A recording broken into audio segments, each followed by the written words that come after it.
ಇವತ್ತು ಮಾನ್ಯ ಸಭಾಧ್ಯಕ್ಷರೇ 4 ವರ್ಷ ಮಹಾನಗರ ಪಾಲಿಕೆ ಆದರೂ ಆ ಜಾಗನ ಮಹಾನಗರ ಪಾಲಿಕೆ ಕೊಡಲಿಲ್ಲ, ಹ್ಯಾಂಡ್ ಓವರೇ ಮಾಡಲಿಲ್ಲ ಮಹಾನಗರ ಪಾಲಿಕೆಗೆ.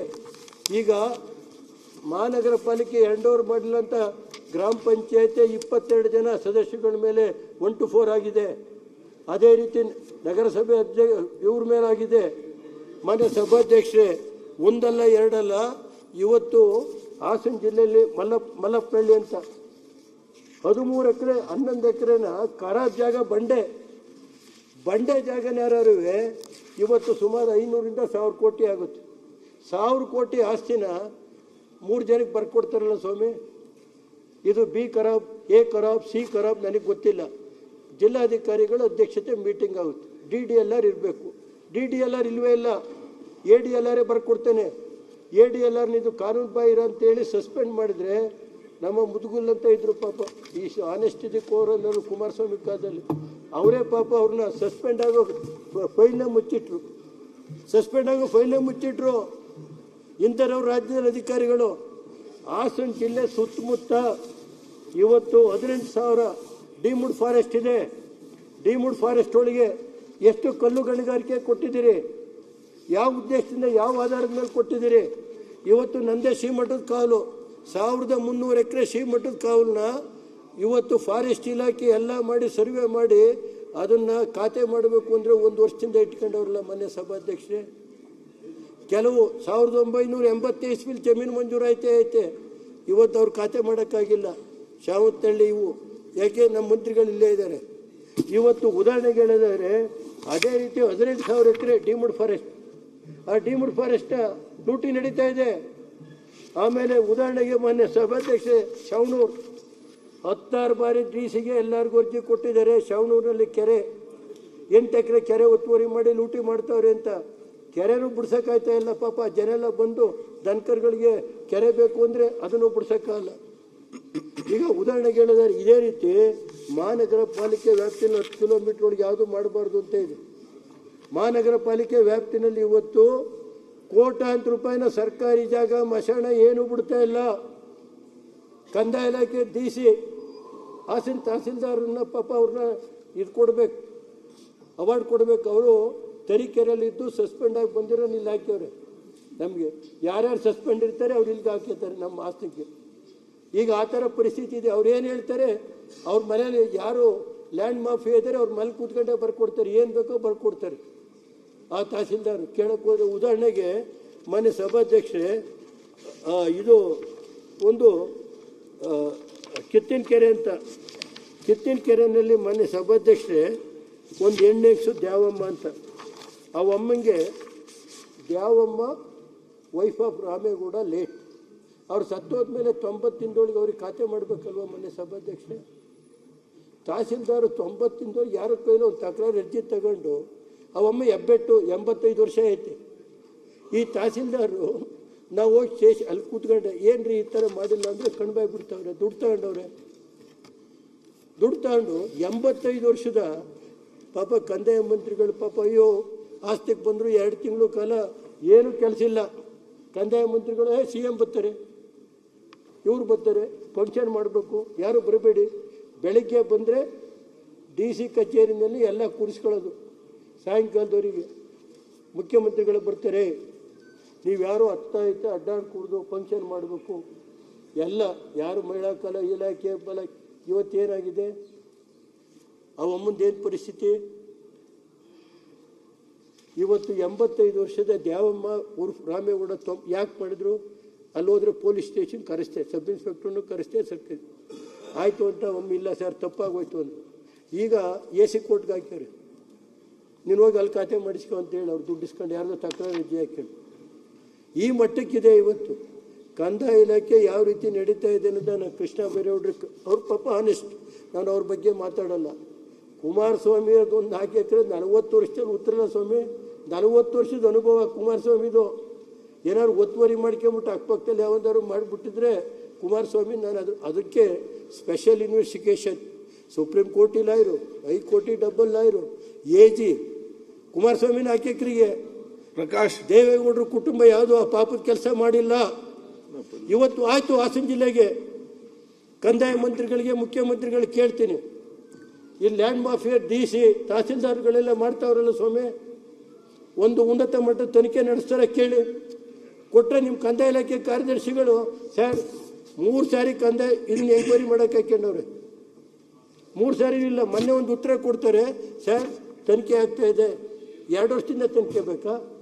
ಕುಮಾರಸ್ವಾಮಿದಾದರೆ ಸ್ಪೆಷಲ್ ಬೆಂಚು 4 ಎಕರೆಗೆ, ಅದು 40 ವರ್ಷದಿಂದ ಉಳ್ತಾವನಿಗೆ ಕುಮಾರಸ್ವಾಮಿ ಮಾಡೋದಲ್ಲಿ ಅಲ್ಲಿ ಯಾರು ಕೇಳೋದಕ್ಕಿರಲಿಲ್ಲ ಆ ಕಾಲದಲ್ಲಿ. ಇವತ್ತು ಯಾವ ರೀತಿ ರಾಜಕೀಯ ದ್ವೇಷ ನಡೀತಾ ಇದೆ, ಕಂದಾಯ ಇಲಾಖೆದ ದಾಖಲೆ ಸಹಿತ ಕೊಡ್ತೀನಿ. ಜಿಲ್ಲಾಧಿಕಾರಿಗಳು ಲ್ಯಾಂಡ್ ಮಾಫಿಯಾ ಜೊತೆ AC ತಹಸೀಲ್ ಪಾಪ AC ಕೆಲವರೀಗ AC DC ಕೋರ್ಟಲ್ಲಿ ಆಗುತ್ತೆ, AC ಕೋರ್ಟಲ್ಲಿ ಆಗುತ್ತೆ, ತಹಸೀಲ್ದಾರ್ ಕೋರ್ಟಲ್ಲಿ ವಜಾಗುತ್ತೆ ದುಡ್ಡು. ಈಗ ಇದು ಮುಸಲ್ಮಾನರಿಗೆ ಓಟ್ ಕೊಡುವಂಥ ಜಾಗ ಇದು. ಈ ಸರ್ಕಾರಕ್ಕೆ 100% ಮುಸಲ್ಮಾನರು ಓಟ್ ಕೊಟ್ಟು ಗೆಲ್ಲಿಸುವಂಥವರಿಗೆ. ಉದಾಹರಣೆಗೆ ಹೇಳಿದರೆ ಮೊನ್ನೆ ಸಭಾಧ್ಯಕ್ಷೆ ನನ್ನ ಕಾನ್ಸ್ಟಿಟ್ಯೂನ್ಸಿ ಉಲ್ವಾಲ ಅಂತೇಳಿ ಮುಸಲ್ಮಾನರದ್ದು ಜಮೀನು 1 ಎಕರೆ 65, ಸುಮಾರು 1.5-2 ಕೋಟಿ ರೂಪಾಯಿ ಆಸ್ತಿನ ಖಾದರ್ ಸಾಹೇಬ್ರೆ ನೀವು ನಿಮ್ಮ ಅಧ್ಯಕ್ಷರು ನೀವು ರಕ್ಷಣೆ ಕೊಡಬೇಕು. ಅಲ್ಪಸಂಖ್ಯಾತರ ಪರ ನೀವು ಆ ಚೇರಲ್ಲಿ ಕೂತ್ಬಿಟ್ಟಿದ್ದೀರಿ. ಈ ರಾಜ್ಯದಲ್ಲಿ ಅಲ್ಪಸಂಖ್ಯಾತರು ಅಂದರೆ ಕಾಂಗ್ರೆಸ್. ಇವತ್ತು ನಾವು ಅಷ್ಟೆಲ್ಲ ದೇವೇಗೌಡರು ಮಾಡಿದ್ರು 30 ವರ್ಷ FTR ಕೊಟ್ರಪ್ಪ. ಆದರೂ ದೇವೇಗೌಡರು ರಿಸರ್ವೇಷನ್ ಕೊಟ್ಟರು 5%. ಆದರೂ ದೇವೇಗೌಡರಿಗೂ ಇವತ್ತೇನು ನಡೀತು? ಇದನ್ನೇನು ಮಾಡಿದ್ದಾರೆ ಮೊನ್ನೆ ಸಭಾಧ್ಯಕ್ಷರೇ, ಒಂದೇ ದಿನ ಯಾರು ದುರಸ್ತಿ ಮಾಡ್ತಾರೆ ಅಧಿಕಾರಿ ಹೊರಗಾಗ್ತಾನೆ, ಹೊರಗಾಗೋ ದಿವಸ ದುರಸ್ತಿ ಮಾಡ್ತಾರೆ, ಆಮೇಲೆ ಅವತ್ತೇ ತಹಸೀಲ್ದಾರ್ ಆರ್ಡ್ರ್ ಮಾಡ್ತಾರೆ. ಅದನ್ನು ವಲಯಸಿಪುರದಲ್ಲೇ ರಿಜಿಸ್ಟರ್ ಮಾಡ್ಬೋದಲ್ಲ ಕಾನೂನು ರೀತಿ ಇದ್ದರೆ. ನುಗ್ಗೇಹಳ್ಳಿಗೆ ಹೋಗ್ಬೇಕಾ? ಹೊಳೆ ನರಸೀಪುರದ ಮುಸಲ್ಮಾನರ ಆಸ್ತಿನ ನುಗ್ಗೇಹಳ್ಳಿ ಸಬ್ ರಿಜಿಸ್ಟ್ರಾರಲ್ಲಿ ಹೋಗಿ ಮಾಡಬೇಕಾ ಮೊನ್ನೆ ಸಭಾಧ್ಯಕ್ಷರೇ?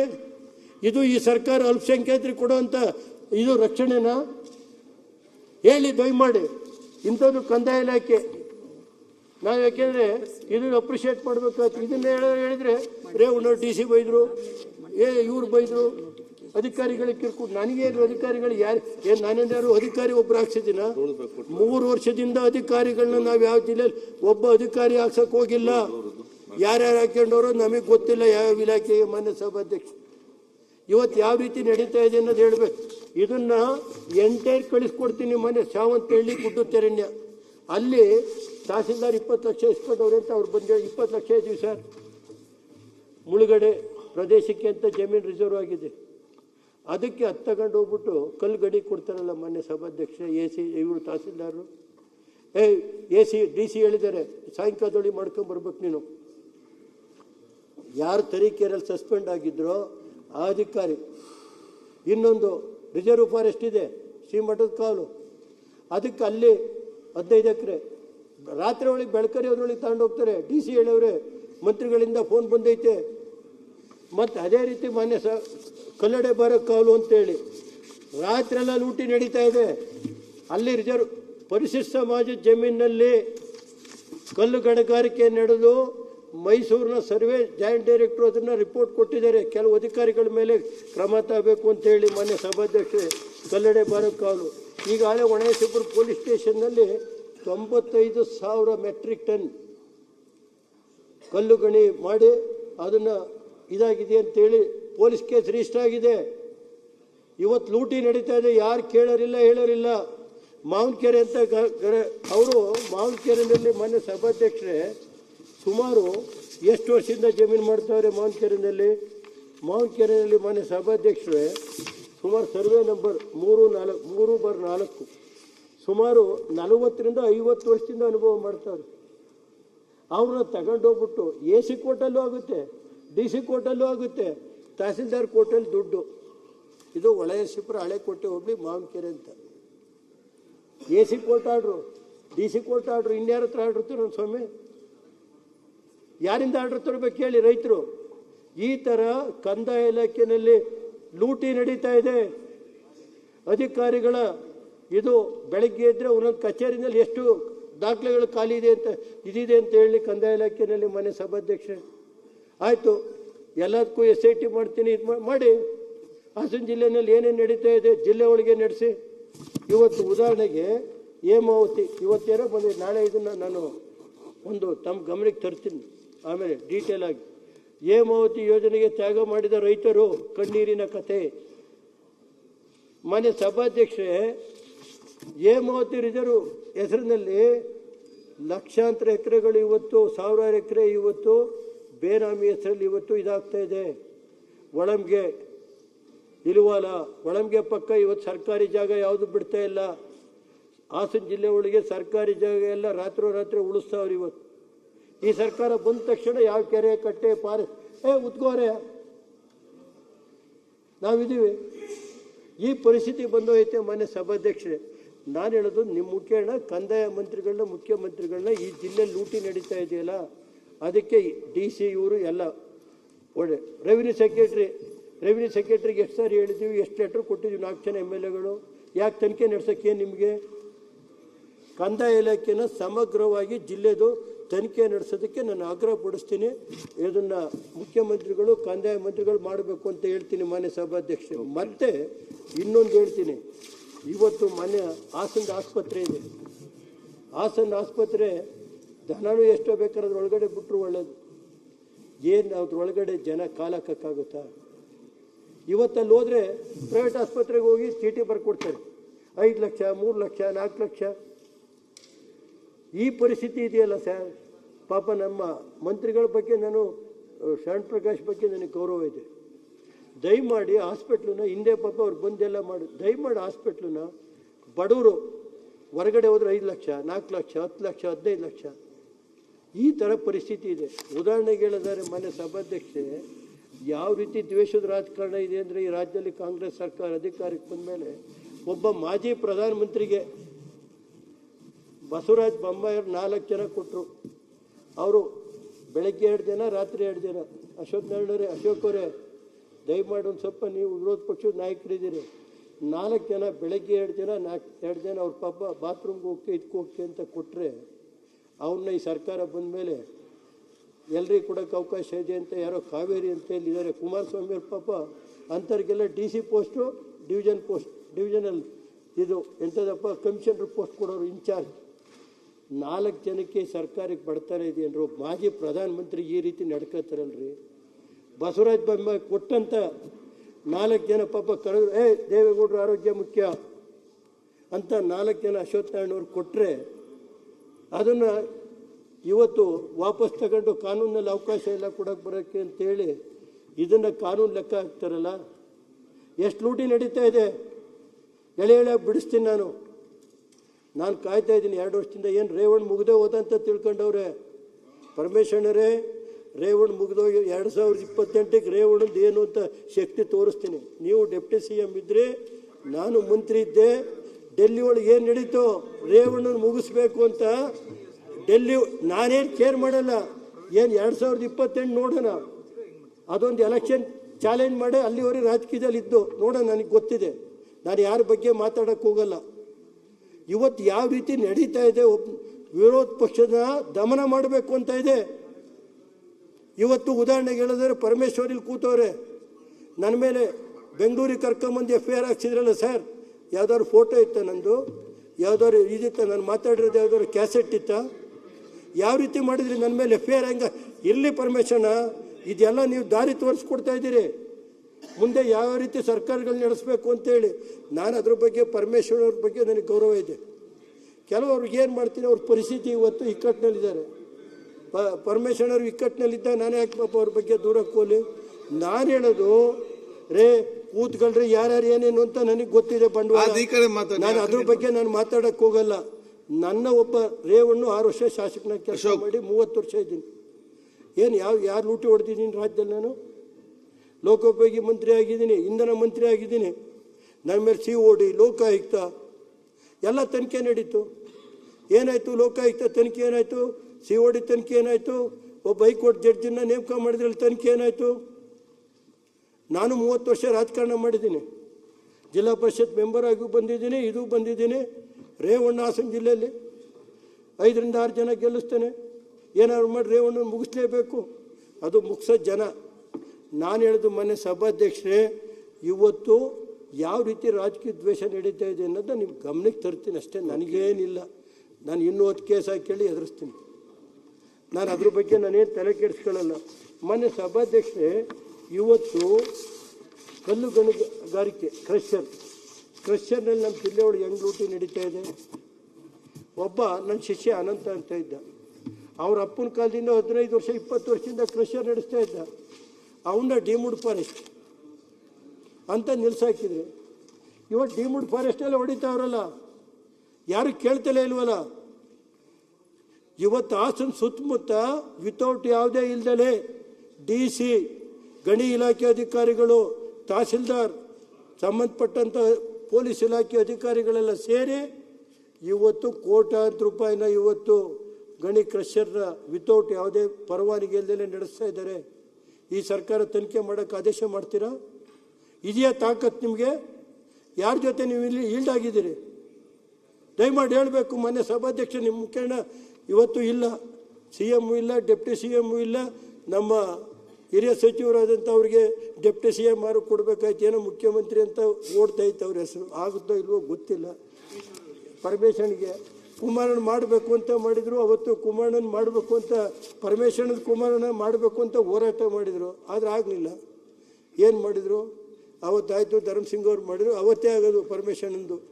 ಅದು ಬಜೆಟಲ್ಲಿ ಬರ್ತದೆ.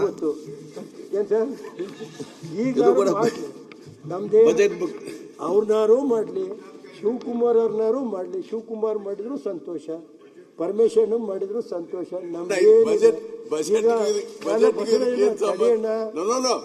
ಬಜೆಟ್ಗೂ ಇದಕ್ಕೆ ಏನ್ ಸಂಬಂಧ ಅಂತ ನಾನು ಕೇಳ್ತಾರೆ. ಏನು ಬಜೆಟ್ ನಲ್ಲಿ ನನ್ನ ಹೊರಟಿಯರು ಇದು ನಮ್ಮ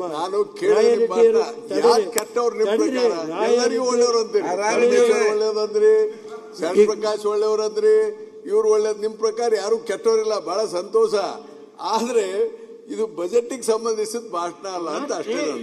ಈಗ ಬಜೆಟ್ ಇಂದ ಹೇಳಿದ್ನಲ್ಲ ಸರ್, 4,000 ಕೋಟಿ ಇಟ್ಟಿದ್ದೀರಿ, 56,000 ಜನ ಇದೆ, ಇಷ್ಟು ಪೋಸ್ಟ್ 100 ಇದು ನಿಗಮಗಳಿವೆ. 100 ನಿಗಮದಲ್ಲಿ 10,000 ಹುದ್ದೆ ಖಾಲಿ ಐತೆ.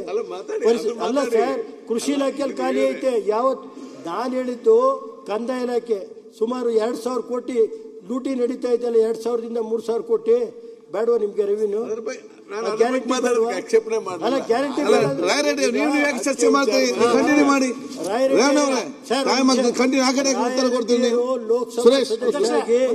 ಈ ರಾಜ್ಯದ ಮಂತ್ರಿಗಳಾಗಿ ನಿಮ್ಮ ಎಕ್ಸ್ಪೋರ್ಟ್ ನಾವಿಲ್ಲ, ನಮ್ಗಷ್ಟು ನಾಲೆಡ್ಜ್ ಇಲ್ಲ.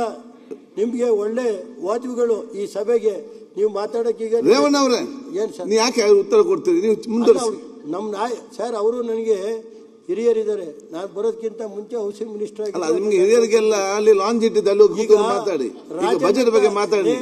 ಅಲ್ಲ, ಮನೆ ಸಭಾಧ್ಯಕ್ಷ Rajanna straight forward. Rajanna straight forward ಆಗೋದಕ್ಕೆ ಇವತ್ತು ರಾಜಣ್ಣನ ಮಂತ್ರಿಯಿಂದ ಏನು ಕೇಳಿದ್ರೆ ಹೊರಗೆ ಹಾಕಿದ್ರೆ ತಾಳ್ಮೆಯಿಂದ ಕೇಳಿ ಸರ್. ನೀವು ಯಾವೆಲ್ಲ ಅಪ್ರೂವ್ ಕೊಡ್ತೀರಿ? ರಾಜಣ್ಣ ಏನು ತಪ್ಪು ಮಾಡಿದ್ರು ಸರ್? ರಾಜಣ್ಣ ಏನಾದ್ರು ತಪ್ಪು ಮಾಡಿದ್ರು? ರಾಜಣ್ಣ ನಮ್ಮ ಜಿಲ್ಲೆ ಒಳಗೆ ಒಳ್ಳೆ ಕೆಲಸ ಮಾಡಿದ್ರು. ಅಂತರ್ನ ತಗೊಂಡೋಗ್ಬಿಟ್ಟು ಸಹಕಾರಿ ಇಲಾಖೆ ಮಂತ್ರಿ ಒಬ್ಬ ನಾಯಕರನ್ನ ತಗೊಂಡೋಗಿ ನೀವು ಏನು ಕೇಳ್ದಲೆ ಅವ್ರು ತಗೊಂಡೋಗ್ಬಿಟ್ಟು ಅವ್ರ ಗೌರವ ಇವತ್ತು ರಾಜ್ಯದಲ್ಲಿ ರಾಜಣ್ಣ ಸ್ಟ್ರೇಟ್ ಫಾರ್ವರ್ಡ್ಗೂ ಬಜೆಟ್ಗೂ ಏನ್ ಸಂಬಂಧ ಅಂತ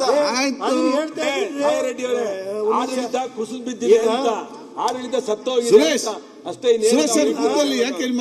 ಮನೆ ಸಭಾಧ್ಯಕ್ಷರೇ, ಇಡೀ ರಾಜ್ಯದಲ್ಲಿ ನಾಯಕರು ಸಮಾಜಕ್ಕೆ ನಾವು ಇವತ್ತು 18 ಜನ ಶಾಸಕರು ಆಗಬೇಕಾಗಿದ್ರೆ, 3 ಜನ ಲೋಕಸಭಾ ಸದಸ್ಯ ಆಗಬೇಕಾದ್ರೆ ದೇವೇಗೌಡರು ಕೇಂದ್ರದ ಮಂತ್ರಿ ಸ್ಥಾನ ತ್ಯಾಗ ಮಾಡಿ ಅವತ್ತು ಚಂದ್ರಶೇಖರ್ಗೊಂದು ಮಾತು ಹೇಳಿದರು, ನನಗೆ ಮಂತ್ರಿ ಬೇಡ, ನಮ್ಮ ನಾಯಕರು ಸಮಾಜಕ್ಕೆ ರಿಸರ್ವೇಷನ್ ಕೊಡಬೇಕು ಅಂತ ಹೋರಾಟ ಮಾಡಿದಂಥ ವ್ಯಕ್ತಿ ಯಾರು ಇದ್ರೆ ಈ ರಾಜ್ಯದಲ್ಲಿ ಸನ್ಮಾನ್ಯ ದೇವೇಗೌಡರು. ಅವತ್ತು ಬೇಕಾದ್ರೆ ಹೇಳಿ, ರಾಜಣ್ಣರು ಇಲ್ಲ ಅಂತ ಹೇಳಿ, ಅವತ್ತು 18 ಜನ ಶಾಸಕರು, 3 ಜನ ಪಾರ್ಲಿಮೆಂಟ್ ಮೆಂಬರು, ಅಲ್ಪಸಂಖ್ಯಾತರು, 50 ವರ್ಷ ಕಾಂಗ್ರೆಸ್ ಕೊಡ್ತಾ 5% ರಿಸರ್ವೇಷನ್ ಕೊಟ್ಟಿದ್ದು ಯಾರು?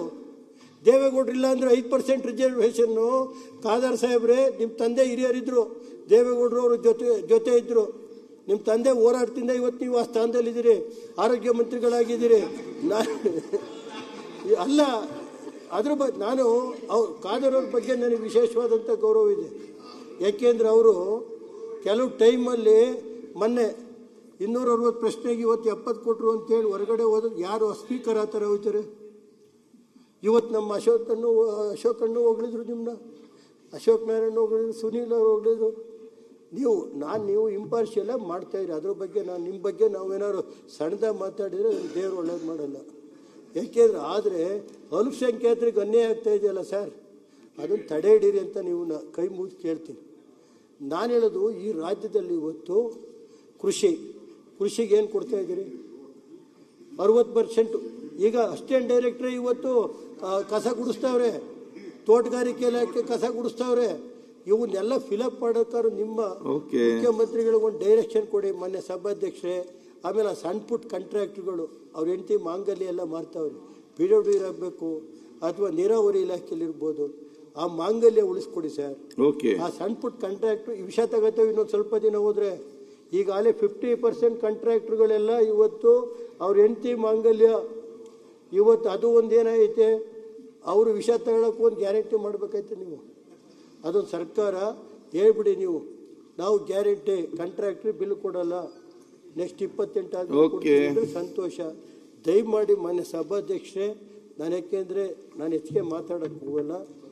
ಇವತ್ತು ನಾನು ಹೇಳೋದು, ಕಾಂಟ್ರಾಕ್ಟ್ರು ಗುತ್ತಿಗೆದಾರದ್ದು ಸೀನಿಯಾರಿಟಿ ಮೇಲೆ ಯಾರು ಬಡವರು ಇರ್ತಾರೆ ಅವ್ರಿಗೆ ಕೊಡಿ. ನೀರಾವರಿ ಇಲಾಖೆ ಇರ್ಬೋದು, ಲೋಕೋಪಯೋಗಿ ಇಲಾಖೆ ಇರ್ಬೋದು, ಸಣ್ಣ ನೀರಾವರಿ ಇಲಾಖೆ ಇರ್ಬೋದು, ಇದನ್ನೆಲ್ಲ. ಆಮೇಲೆ ಜಿಲ್ಲಾ ಪಂಚಾಯತ್ ಒಂದು 2 ಹೇಳಲೇಬೇಕಾಗುತ್ತೆ. ಖರ್ಗೆಯರಿದ್ದಾರೆ ಪಾಪ, ಪ್ರಿಯಾಂಕಾ ಖರ್ಗೆಯರು ನೇರ ನುಡಿ. ಏನಾದ್ರು ಮಾತಾಡಿದರೆ ಅದನ್ನು ಏನು ಮಾಡಬೇಕು ಅಂತ ಕೇಳೋಕ್ಕಾರು ಕೇಳ್ತಾರೆ. ಮೊನ್ನೆ 10 ಕೋಟಿ ರೂಪಾಯಿ ಬಿಲ್ಲಿತ್ತು, 10 ಬಿಡುಗಾಸಿಲ್ದಲೇ ಅವರು LOC ಕೊಟ್ಟರು ಮೊನ್ನೆ ಬಡವರಿಗೆ. ಸಣ್ಣ ಪುಟ್ಟ ನನಗೇನಿಲ್ಲ, ಅದೇನಾದ್ರು ಇದ್ದರೆ ಬೇರೆ ಇಲಾಖೆ ಎಲ್ಲರೂ 1,20,00,000 ಲಂಚ ಕೊಡಬೇಕಾಯ್ತು. 5 ಪೈಸೆ ದುಡ್ಡಿಲ್ದಲೇ ಕೊಡೋವಂಥ ಮಂತ್ರಿನೂ ಇದ್ದಾರೆ ಪ್ರಿಯಾಂಕಾ ಖರ್ಗೆ. ನಾನು ಅಪ್ರಿಷಿಯೇಟ್ ಮಾಡಬೇಕಾಯ್ತು. ಹಿಂದೊಂದೆಲ್ಲ ಮುಂದೊಂದು ಹೇಳೋದಲ್ಲ. ಈಗ ನಮ್ಮ ಪ್ರವಾಸೋದ್ಯಮ ಮಂತ್ರಿಗಳಿದ್ದಾರೆ, ಅವ್ರು ನಮ್ಮ ಬಗ್ಗೆ ಕುಡಿಯೋ ನೀರು ಕೊಟ್ಟರು. ಪಾಟೀಲ್ರು ನನಗೆ ವಿಧಾನಸಭಾ ಕ್ಷೇತ್ರದ್ದು ಕುಡಿಯೋ ನೀರೆಲ್ಲ ಮಾಡಿಕೊಟ್ಟಿದ್ದಾರೆ. ಒಂದು 60 ಲಕ್ಷ ದುಡ್ಡು ಕೊಡಿ ಅಂದ್ರೆ ಕೊಡ್ತಾರೆ. ಕೆಲಸ ಮಾಡ್ತಾರೆ, ಯಾರು ಕೆಲಸ ಮಾಡುದಿಲ್ಲ ಅಂತೇಳಿ ಈಗ ಯಾರು ಎಲ್ಲರೂ ಕರೆಕ್ಟ್ ಇದ್ದಾರೆ. ಹೇಳಿದ್ದೀನಿ, ಸವಿಸ್ತಾರವಾಗಿ ಹೇಳಿದ್ದೀನಿ. ಕಾವೇರಿ ಇದು ಸ್ವಾಮಿ, ನೀರಾವರಿ ಇಲಾಖೆ ಇರ್ಬೋದು, PWD ಇಲಾಖೆ ಇರ್ಬೋದು, ನೀರಾವರಿ ಇಲಾಖೆದ 13,400 ಕೋಟಿ ಬಿಲ್ ಇದೆ, ಕೂಡಲೇ ಕೊಡಿಸಿ. 8,000 ಕೋಟಿ PWD ಇದೆ, ಕೂಡಲೇ ಕೊಡಿಸಿ. ಸಣ್ಣ ನೀರಾವರಿ ಇಲಾಖೆದಿದೆ. ಒಟ್ಟು ರಾಜ್ಯದಲ್ಲಿ 34,000 ಕೋಟಿ ಈ ಪೆಂಡಿಂಗ್ ಇದೆ ಬಿಲ್ಗಳು, ಅದೆಲ್ಲ ಕೂಡಲೇ ಕೊಡಿಸಿ. ಬೇಕಾದ್ರೆ ಕೆಲಸ ಇಲ್ದವರು ಪರವಾಗಿಲ್ಲ, 1 ವರ್ಷ ಈ ಗ್ಯಾರಂಟಿ ಸಾಲ ತೀರ್ಸೋದು ಇವೆರಡು ಕೆಲಸ ಮಾಡಿ ಅಂತೇಳಿ ಒತ್ತಾಯ ಮಾಡ್ತೀನಿ. ಮತ್ತು ಹಾಸನ ಜಿಲ್ಲೆಯಲ್ಲಿ ಕಂದಾಯ ಇಲಾಖೆಯ ಲೂಟಿ ಮಾಡ್ತಾ ಇದ್ದಾರಲ್ಲ, ಜಿಲ್ಲಾಧಿಕಾರಿಗಳು ಸರ್ಕಾರ ಎಲ್ಲ ಸೇರಿ ಇವತ್ತು ನಡೀತಾ ಇದೆಯಲ್ಲ, ಸುಮಾರು 2,000 ರಿಂದ 3,000 ಕೋಟಿ ಲೂಟಿ ನಡೀತಾ ಇದೆಯಲ್ಲ ಸ್ವಾಮಿ. ಕಂದಾಯ ಇಲಾಖೆ ಸರ್ಕಾರಿ ಮಶಾಣ ಗಿಶಾಣ ಕೆರೆ ಏನು ಬಿಡ್ತಾ ಇಲ್ಲ. ಅದಕ್ಕೆ ಉನ್ನತ ಮಟ್ಟದ ತನಿಖೆ ಮಾಡಿ, ಒಬ್ಬ ಕೇಂದ್ರ ಮಂತ್ರಿ ಮೇಲೆ ದಿನ ತನಿಖೆ ಮಾಡಿಸಿ 1,000 ಕೋಟಿಗಟ್ಟಲೆ ಖರ್ಚು ಮಾಡ್ತಾ ಇದ್ದೀರಿ. ನಾನು 3,000 ಕೋಟಿ ಉಳಿಸ್ಕೊಡ್ತಾ ಇದ್ದೀವಲ್ಲ, ಒಂದು ತನಿಖೆ ಮಾಡಿ ಏನಾಗಿರೋದು ಸರ್ಕಾರಕ್ಕೆ? ಯಾಕೆಂದ್ರೆ ಅವ್ರ ಜೊತೆ ಶಾಮೀಲಾಗಿದ್ದೀರಾ? ಯಾವ ಉದ್ದೇಶದಿಂದ ನೀವು ಕಂದಾಯ ಇಲಾಖೆ DC ಇವ್ರನ್ನೆಲ್ಲ ತಹಸೀಲ್ದಾರ್ಗಳನ್ನ ಅದು ಸಸ್ಪೆಂಡ್ ಆದ್ರೆ ನಮ್ಗೆ ಹಾಕ್ತೀರಿ. ಯಾರು ಸಸ್ಪೆಂಡ್ ಆಗಿ ಡಿಸ್ಮಿಸ್ ಆಯ್ತಾರೆ ಅವರು ಹಾಸನ ಜಿಲ್ಲೆ. ಈ ಪರಿಸ್ಥಿತಿ ಇದೆ.